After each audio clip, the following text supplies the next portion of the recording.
Wild ending para sa Game 4 ng NBA Finals, sigawan ang lahat ng fans sa Madison Square Garden dahil sa ginawa ni OG Anunoby. It fires up a three. Shot no good. The chip, it's gone. What do you look for with San Antonio? Well, listen, with Victor Wembanyama, obviously the rim. Choke malala ang San Antonio Spurs, panalo na natalo pa.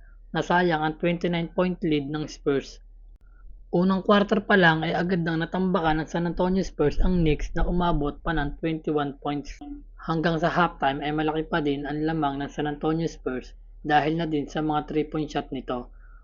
40 na 3-point ang binitawan ng San Antonio sa halftime pa lang, kaya ganoon na lang kalaki ang lamang ng San Antonio Spurs. Akala nga ng San Antonio Spurs ay maipapanalo na nila ang Game 4 dahil sa laki ng lamang nito laban sa Knicks. Pero bigla nag-take over na si Jalen Brunson sa second half, nagtala ito ng 36 points sa Game 4. Wala nang magawa ang San Antonio Spurs kay Jalen Brunson, lalo na sa mga crucial na tira nito, na kahit si Wembanyama ang magbantay nakaka-score pa din na superstar ng Knicks. And Brunson drew the foul, counted it. Brunson has it, shot clock at 4. Brunson gets inside, right-handed off the glass. 5. Brunson fires up a 3, puts it in. 1. At hindi naman nagpahuli si OG Anunoby na gumawa ng historic night dahil ito na ata ang pinaka-the best comeback win sa history ng NBA Finals.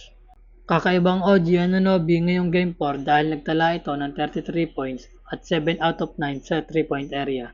Kaya nagawa din nilang makahabol sa lamang ng Spurs dahil na din sa magandang shooting ni OG Anunoby. At narito ang naging highlights ng naging hero ng New York Knicks ngayong Game 4. Being aggressive and physical because it's not going to go anywhere. On the pick and roll so they don't give up the threes that they Does best. He has not had a great playoff series. Anunoby. Fox has a chance to get it. Fox has it inside. Blocked by Anunoby. Rim. Perfect timing.